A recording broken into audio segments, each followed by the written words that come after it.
Bonjour à tous, notre invité ce matin est Jacques Aschenbroich, le PDG du groupe Valeo, avec qui on va parler des différentes révolutions qui traversent en ce moment le monde de l'industrie automobile. Voitures autonomes, voitures connectées, voitures électriques. Bonjour Jacques Aschenbroich, pardon d'abord. Est-ce qu'il y a une accélération de la transformation en ce moment dans l'industrie automobile? Bonjour, oui bien sûr il y a une transformation, vous avez parlé de révolution, mais en fait il y a 3 révolutions qui sont en train d'apparaître et qui sont simultanées, ce qui est assez rare. Il y a le véhicule électrique, il y a le véhicule connecté, autonome, nous on l'appelle un peu intuitif, ouais. Et puis il y a aussi toute la mobilité digitale, c'est-à-dire que les VTC, les Uber, Lyft, etc., qui ont transformé assez profondément le métier des taxis. Donc on est en train de vivre ces 3 révolutions, et pour nous il faut qu'on se positionne, et on est relativement bien positionné sur les 3. Alors Valeo, c'est un équipementier automobile, vos clients ce sont les grands constructeurs, comment est-ce que vous participez, comment est-ce que vous les aidez à vivre ces révolutions? Alors, on a des développements technologiques et ce qu'on appelle des roadmaps, des évolutions à très long terme, à 5, 10, 15, 20 ans, qu'on partage avec nos clients. Et on a des revues avec tous nos clients. On a une vingtaine de clients dans le monde. Tous les grands groupes automobiles sont nos clients.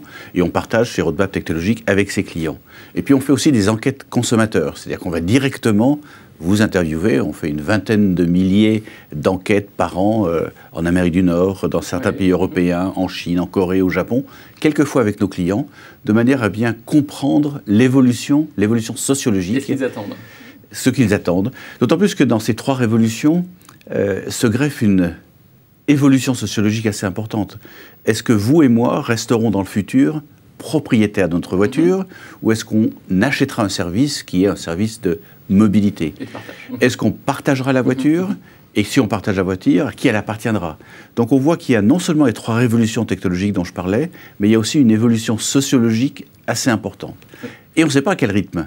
Ce qui est fabuleux, extraordinairement intéressant pour nous tous, c'est qu'on ne sait pas à quel rythme chacune de ces révolutions va se développer. Par exemple, la voiture autonome sans chauffeur ou intuitive, comme vous l'appeliez, est-ce que les conducteurs, les clients sont prêts déjà à embarquer dans des voitures sans chauffeur? Et est-ce qu'on peut les voir sur nos routes de France d'ici 5 ans, ou c'est plutôt un horizon de 10-15 ans? Il y en a déjà, et je vais y revenir. Tous nos clients disent qu'on aura des voitures autonomes dans la rue aux alentours de 2020. Et vu l'énergie qui est développée par les équipementiers comme Valeo et puis par nos clients, je suis absolument persuadé que c'est vrai. Je disais qu'il y en a déjà dans la rue. On a pris 5% d'une start-up française qui s'appelle Navia, qui a développé des navettes qui sont à la fois électriques et autonomes. Et elles existent, elles roulent déjà. À Lyon, il y en a à Sion en Suisse, il y en a aux États-Unis, en Nouvelle-Zélande, à Singapour. Et on s'aperçoit qu'elles sont très bien acceptées par le public. Il y a des verbatims, des interviews qui sont faites des personnes qui ont utilisé, qui utilisent régulièrement. Et finalement, ils ne s'aperçoivent même pas qu'il n'y a pas de chauffeur dans cette navette. Donc je crois que l'acceptation sera quelque chose d'extrêmement important, sera lié à la sécurité, d'où le fait des technologies qui doivent être extrêmement sûres, et évidemment le fait que chacun va s'habituer au fait que dans le futur, il y aura des voitures sans chauffeur. Alors la high-tech, elle est aussi à l'intérieur du véhicule. On voit de plus en plus d'outils de reconnaissance faciale, par exemple, ou d'outils qui cherchent à voir si le conducteur est toujours vigilant, s'il ne s'endort pas. Il ressemblera à quoi demain, le cockpit du futur? Je pense qu'il y aura 2 cockpits qui sont assez différents. Une voiture totalement autonome n'aura plus de volant, n'aura plus de pédales, n'aura plus de cockpit tel qu'on les connaît. Ce sera plutôt une espèce de salon dans lequel nous nous installerons avec tout ce qu'il y a comme lumière, comme écran tactile, voire comme télévision. Mais je pense que ce seront plutôt des écrans tactiles de votre smartphone ou votre iPad que vous utiliserez dans la voiture. Et puis une voiture qui sera de plus en plus assistée. On voit très bien qu'il y a une évolution. La voiture que vous achetez aujourd'hui est très différente de la voiture que vous achetiez il y a quelques années, et vous avez plus en plus d'assistance à la conduite. Donc ce seront des voitures qui seront autonomes dans un certain nombre de circonstances, sur autoroute ou dans les embouteillages en ville. Et à ce moment-là, la voiture, il faudra bien que de temps en temps, vous en repreniez le contrôle.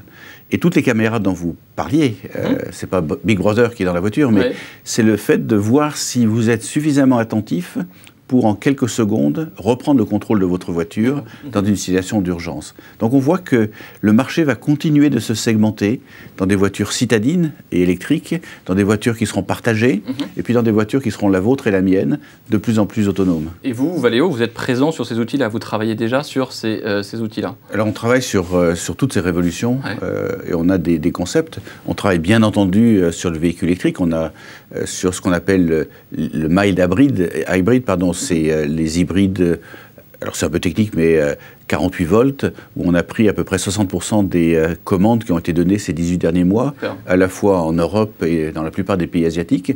On a travaillé avec une co-entreprise qu'on a développée, qu'on a créée avec Siemens sur le véhicule électrique. On a pris beaucoup de commandes, là aussi en Europe et en Chine ces derniers mois.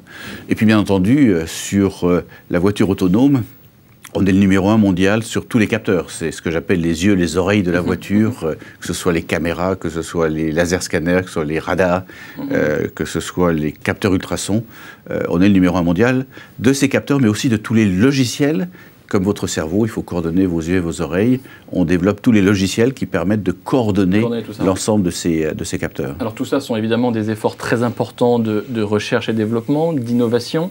Le groupe Valeo est celui qui, pour la première fois l'an passé, a déposé le plus de brevets en France, près de 1000 brevets, devant PSA, un de vos clients. Est-ce que vous pouvez nous donner des exemples de brevets, effectivement, sur lesquels vous misez déjà beaucoup? Alors, je pense que ces brevets sont intéressants parce que le fait qu'on soit derrière PSA ou devant PSA, c'est pas ça l'important. L'important, c'est que l'ensemble de l'industrie automobile sont en tête des dépôts de brevets. Ce qui montre la vivacité, l'extraordinaire intelligence qui est en train d'être investie dans l'industrie automobile. Alors nos brevets, c'est simple, ils sont très liés à ces trois révolutions. On a énormément de brevets sur le mild hybride, sur le véhicule électrique. On a énormément de brevets sur tout ce qui est les capteurs, ou les caméras dont je parlais tout à l'heure, mais aussi les capteurs ultrasons, mais aussi les laser scanners, dont on est le seul au monde aujourd'hui à avoir. Les laser scanners, c'est-à-dire? C'est ce qui s'appelle le LIDAR aussi, c'est ce qui permet de screener ce qu'il y a devant vous, comme le fait un laser, et d'avoir une définition extrêmement précise de votre environnement à une distance qui va de quelques dizaines de mètres à quelques centaines de mètres. Donc on voit qu'il faut protéger, c'est-à-dire qu'on... C'était une question que vous posiez, c'est qu'on dépense 1,3 milliard par an et ça augmente... 1,3 milliard en recherche et développement. En recherche et développement, ça augmente à peu près à la même vitesse que notre chiffre d'affaires. Ça représente en termes de pourcentage de notre chiffre d'affaires, 11% de notre chiffre d'affaires, de ce qu'on vend à nos clients OEM. Donc c'est extrêmement important. Il faut bien entendu continuer d'investir pour faire face à ces révolutions technologiques et il faut aussi protéger nos innovations contre nos concurrents. Parce que face à sur ce terrain-là, en tout cas, vous avez des nouveaux acteurs. On voit beaucoup les géants du numérique, les Google, les Apple, investir ce terrain de l'automobile connectée, intelligente. Est-ce que c'est une menace pour vous? Je ne crois pas. Vous avez, vous et moi, nous avons déjà dans notre voiture notre smartphone. Donc, que ce soit Apple, Google, Samsung, ils sont déjà dans notre voiture. Je crois que tous ces nouveaux venants, ce sont à la fois des concurrents, ce sont des partenaires, ce sont des clients. Et je pense qu'il ne faut pas avoir peur. C'est-à-dire qu'il faut investir dans la technologie, choisir nos domaines d'excellence.